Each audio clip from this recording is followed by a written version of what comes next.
latest news and headlines Kabisa. that are affecting our country. Yeah, man. And who better to tell us this than our very own Edwin Obuya, The one and only. front and center. Kabisa. And right next to him, Yeah. Fanya Mambo. Your design. Where do we begin, gentlemen? Tuanze tu na hii mambo ya pesa kurudishwa. Pesa gani? Hii yenye ilitolewa kwa kanisa. Good morning. Good morning, Mambo. Tuko sawa sana. Uko sawa? Kabisa. Hey, maze, Kenya's changing, eh? The church has regained its voice. Yes. Has gained its voice. Some people are still don't believe that they are genuine.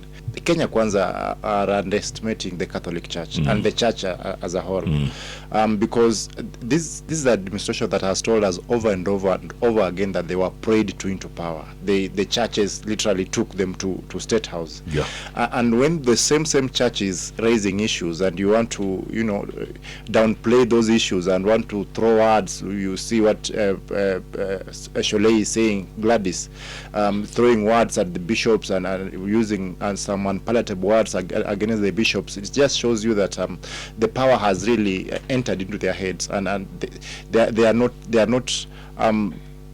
they don't feel the pulse of the nation as of now, because when the bishops are speaking, Catholic Church as a church iko hadi paka Samburu, in the remotest part of the country. Anglican Church is in the remotest parts of the country, and when they are speaking, these are the people who will be speaking to their followers each and every Sunday to the remotest part of the country. And when they are telling you that the president is not working, the same way they campaigned for you to go to power, they can decampaign you out of power.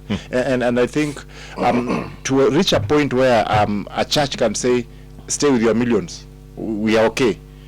It just madarau. The president should feel very ashamed for that to happen.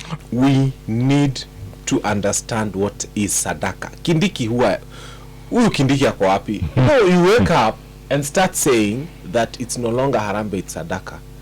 Kindiki, that same Bible says, if you give with your left hand, the right hand should know what you've given. It should not know what you've given. And from now, we are putting all pastors on notice wherever they are. If a politician comes to your church and announces how much money they have given and people clap, hiyo pesa itakujiwa. We don't want to hear that nonsense. Kama ni sadaka haifai kutangazwa. And in fact, now I'm wishing I become deputy president, because before you even get your first salary, you've already given your 2 months salary, because his contribution was 2 million. Yeah. He has not even received his first salary, and he's already donating 2 million shillings. Then I want to be deputy president, because before you even get your first salary, you can donate 2 million. I think then pastors need to be told. And at a politician asipo announce kwa kanisa, ukijaribu ku announce the following Sunday how much was given by a politician, you as a pastor, we shall visit your church. Because it gets to a point where we cannot allow ourselves to get back to where we were in 2022. These people are literally bought, and now they are thinking that ile pesa wameiba kutoka kwa wananchi, they are going to use it to buy voters in 2027. We are not going to accept. And then I ask the foolish parishioners, and I'm sorry to use that word, who were clapping.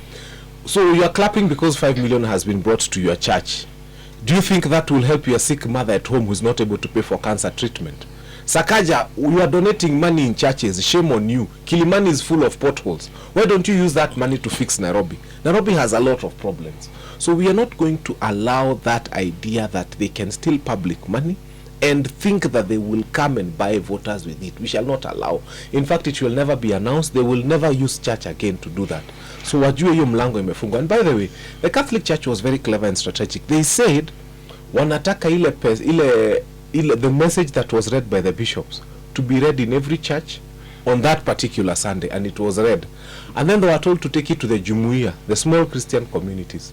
So by the end of the day, the 18 million plus Catholics who are in Kenya, the 18 million plus, had received that message in their small Christian communities. Ilifika in every corner of this country. And that's why this administration is scared. There have been some disquiet in Anglican Church because of the role Olesapit played in at Bomas. Yeah. When he called Kenyans the sour losers, at Bomas, when he wanted to pray for President William Ruto after he was declared the president. But that as it may. He wears purple like you. I'm an Anglican. So be that as it may, the Anglican Church also, the statement that they gave up they gave out yesterday was so hard hitting, you know, and it spoke of really what is happening in the country. It spoke of the mess at Chief, at Shah or Shu, whichever you want to call it. It spoke of the mess at the university funding. It spoke of the mess of the university education right now. You know, the whole semester is gone. By the way, whole semester is gone. There's been no learning in public universities. A whole semester is gone. Wasted. They spoke of the real issues that are affecting Kenyans. They spoke of, you know, the cost of living, and they spoke of the impunity of the politicians that they display. They displayed when the Catholic Church gave out that statement. But what Fanyamambo is saying, Jeff, is that what politicians are doing is basically bribery. They are just trying to bribe Kenyans into silence.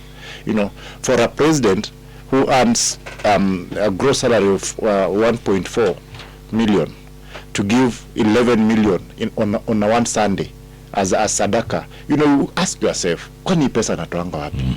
Kwani yeye ni nini? That's a 1.4 million you're earning, 1.4 gross. You know that you've not haujakatwa sha, haujakatwa housing. Yes. Gross. Yeah. 1.4.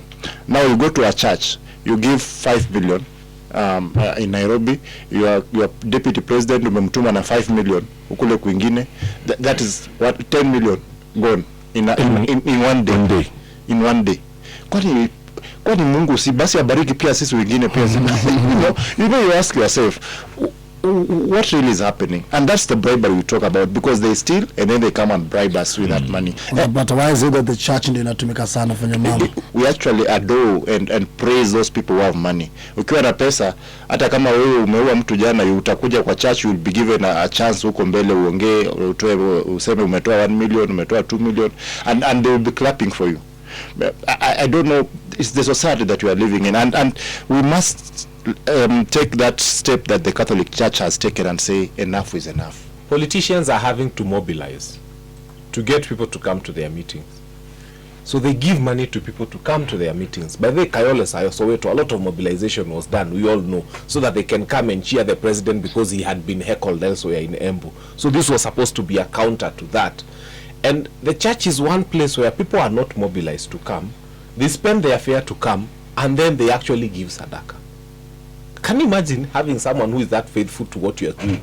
They come to your meeting, and then they pay you for coming to your meeting. That's the church. And politicians are used to paying people to come to their meeting. So this is what is becoming the problem. But as he said, me, I've never seen an administration like this. Can you imagine a situation where universities have not studied for a month, and this government goes on as if everything is normal? These guys are not normal in their heads. You cannot have a situation, it is a catastrophe in any part of the world. Yeah. A right-thinking society where students in university have not studied for a month, and government is going on normally as if things are normal. These are not normal human beings, and we need to have a check of these people. And by the way also, hata sisi sometimes tukipiga makofi tukuange reasonable. You know, I saw the president went to Kayole and he said, tutajenga shule ya chekechea. I want you to look at that video. They will build a nursery school, they will build a primary school. On that field, they will build a secondary school, they will build a TVET, and they will build a stadium. And people clapped. In the same field? Yes, I asked them, have you listened to the president's speech? Because these are not my words. In fact, he was speaking in Swahili. Tutajenga shule ya chekechea, alafu tutajenga shule ya msingi hapo, tutajenga sekondari, tutajenga TVET, na hata ikitoshea tutajenga mpaka stadium. Culture flies. So there is a stadium that will fit in the same space with a nursery school and a primary school and a TVET, and there is someone in a congregation clapping. I think we need to start opening some heads and checking whether inside kuna kitu inaitwa brain, ama there's just other things that exist there that are not brains, because you cannot clap to such a statement. And that's why the church was calling the president a liar without being afraid. There are incidents where president has been quoted over and over and over, saying things that don't appear, let me not call them lies, but they don't appear to be the truth. Because you know, he says statements that and that's what happened in Embu, because you know, alisema kanisa imeniandikia barua akasema all these things that I'm doing is President Uhuru who left me The housing, alisema ni President Uhuru who left him. The housing ni yake alianza nayo juzi. Na President Uhuru alikuwa hapo. The president was there. Yes. Chief Shah akasema ni president alimwachia. But alipofika hapo kwa Shah, watu akamwambia hapana. No, Nini yako? don't go. They heckled him and heard of in the mountain. You know the mountain. You know they thought at some point Kinafanya Mambo thought Ruto is the Messiah. He has saved them from the Kenyatas, and now Kenyatta was the one receiving the loudest cheer in Embu. Imagine When the name of Kindiki is called, the name of President William Ruto is called, there was nothing. But when Kenyatta is called, you know, people are cheering. When Gachagua was called, it was a pandemonium. You know, just shows you how the president has lost the ground on the mountain. completely. Yeah. We don't need to force ourselves on people who do not need us. If I was Ruto, I would just resign. If Kenyans don't want me, why am I wasting my time forcing myself on people who do not want me? Do I have to be president? I keep saying these people have billions. Jeff, if you have $1 billion, you can spend 55,000 shillings a day for 50 years. Now these people have a couple of billions, which means some of them can afford to spend $500,000 a day. Mbona unasumbuliwa hapa na masaire na makelele na watu wanakupigia makelele wakikuuliza maswali wakikuita alaya? Just resign. If I was Ruto, just resign. Hii kiti ni ya nini? President Ruto cannot say that he has not seen this coming. You know, people warned him over and over and over and over. There was Gen Z's here. You know, and you know they think that the Gen Z spirit was crushed. It was not crushed. It was just suppressed. I see there, and they are doing. They are making it worse by making sure that comrades are not learning in the universities. If comrades now are called on the streets and they are not in the universities, what will they do? They will show up on the streets. And so. Taxes. Yesterday I was speaking to one of the MPs, just an informal talk, and he was telling me, Obuya, mimi kama MP nakatwa SHIF 32,000 on his salary, and nakatwa sijui housing how much, thousands, and he is asking, why am I being bora nakatwa? That's an MP complaining. And he has no kind words for President William Ruto. Voted, yes. He has no kind words for President William Ruto. And so, you know, people, the taxes that have been imposed on Kenyans, people are angry about those taxes. Because I will tell you, for example, that I have no hope of ever owning that house. If despite the fact that nakata 1.5% every month, I have no hope of ever owning. Hawajanionyesha ati mlango wako itakuwa hapa. Kama ungenionyesha, I will be paying very faithfully and willingly. But for now, I have no hope. The way shift imekuja 2.7% unakatwa. It is a mess. People, grandmas are still complaining they can't access the health services that they require. And people with cancer or diabetes, or you know, they need regular attention. Yeah, it's not being accepted. It is not, because unaenda kwa usio anakuambia we don't accept shift here because they are not so sure if they are going to pay, and most of those hospitals faith based, and faith based unaona church ndio inapigana na state. A Catholic Church owns 7,800 schools in this country, and they run them. That is 31% of the institutions of learning in this. And the government has failed to the tune of 31%. The Catholic Church is running schools on behalf of this government, 31% of the schools, which means if you have about 10 million going to school, children going to school, more than 3 million are going to Catholic schools. So when this government is not giving capitation to schools, the Catholic Church is feeling it firsthand. These people own very many hospitals, about 69. They have about 117 dispensaries. They have about 415. These people have the health sector like this in their hands. And if you go to the most rural of the rural, if you don't get a government facility, you get a Catholic facility. And now the government in Shif and Shah is holding so much money that would have helped alleviate suffering. Let me tell you, I was speaking to a nun the other day and she was telling me we are watching people die in our hospitals. And it is hurting because, you see, for a hospital to run, you need supplies. You have spent your supplies treating people who are supposed to have been on that shisha. In fact, they've removed Shif. They are removing the F at the end. They are putting a T. Now, these people are supposed to have benefited from that she with a T at the end, but it's not happening. And because it's not happening, now the drugs and everything they spent on these ones, they can't replenish. So you walk into a missionary hospital and you say hospitali haina dawa. Where will they get the medicine from? Na pesa ndio inatumiwa kuimpeach Gachagua. Pesa ndio inaenda kupeanwa kwa makanisa kiholela holela. Governor ameshindwa kufix Nairobi. Our roads have such bad dimples. And so this is where we are saying we are not going to have this kind of nonsense going on. The church is not making noise because they want to make noise.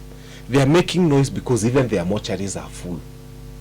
And people are dying. This government is okay. There is no education going on in universities, and this government is okay. Exam ata, have you realized that this is the first time exam inaibiwa hivi? Yani mpaka they are parading people. When was the last time we saw people being taken to court for exam malpractice? Hiyo jinga ilikuwa imemalizwa na Matiang'i na Makoha. Now it is back with this administration, and everything is going on as if things are normal. Anybody who thinks that this is a normal government is the one who is abnormal, because at week 5 kwa tunaendelea hivi, surely it cannot continue. If I were Ruto, I know Fayamambo says he should resign, but rarely do politicians resign in Kenya. Not in Kenya. Not in Kenya. No. Kimunya said I'd rather die than resign. If I were him, I think I would just beat a retreat. I would stop talking for once. Just beat a retreat and try to put my house in order. Because as of now, things are not in order. I was listening to Mbad yesterday, and he was saying that if we are stealing 2 billion daily, and we just reduce that by 50%, we steal 1 billion. We just still said, okay, let's not stop the stealing. Yes. It might be impossible. We just steal 1 billion instead of 2. We are going to get 365 billion shillings, which is more than our foreign debt. The money we want to borrow from outside. For annually. This is the Treasury Cabinet Secretary. Yes, and he's being honest. He's saying, okay, we are stealing. We know we are stealing, but we are stealing 2 billion. It could be 104 in one transaction. It could be more. But he says, okay, average 2 billion per day. Yeah. We just reduce that by 1 billion. If you are stealing 1 million per day, it's now still 500,000. If you are stealing, just reduce. But why still? It's not your money. I think it's... why still? He accepts. He has resigned to fate. Yes. Yeah, he says, I think it's our culture. It's our culture, I think we have let me tell you it. something interesting. Yeah. I got to learn the other day about what's happening in Murang'a with Kang'ata. And I don't hold brief for him. There was a hospital that was collecting 1.5 million. And then they went into digitizing the whole system of revenue collection for the hospital. In exactly 1 month, it collected 11.5 million. That's one hospital. And he has gone to do that to another level 4 hospital within the same place. Now, if in a month one hospital was losing 10 million, if you multiply by the 47 counties, that is one hospital, and a county has got 3, 4, 5. So Kenya has been losing close to $1 trillion a year in just pilferation. As in, how comes Kenya never becomes bankrupt? Because kama kuna inchi inaibiwa ni Kenya. Na hatuna mafuta. Na hatuna mafuta, na it's just human capital. We enslave ourselves, and that's why you go to a country like Uganda, and people start going to work like in the morning. It is raining. It is wait for the rain to stop. They won't work. Then the rain stops. That's when they walk to work. Yeah. Tanzania, things don't move as fast as here. Huku saa 10 watu wanajisumbua na mamboga marikiti. People are really working so hard. And then hiyo pesa yote ndio inaokotwa na watu, inaibiwa, inaenda kupeanwa tena kwa kanisa kuwanunua na kupromisiwa that a stadium, a school, a toilet and everything can fit in a 2-acre piece of land. I think these are the things we need to be starting to be fighting against. The way human beings were created by God. Were we all created by God? Yes. Let's believe so. The way we were created by God, He gave us a gift called shame. You know, shame is a gift. Something that if someone comes and says something really bad about you, you feel ashamed and you want to correct, and sometimes you even feel the need to apologize and so on. Here we have a bunch of people who, they don't have the gift of shame.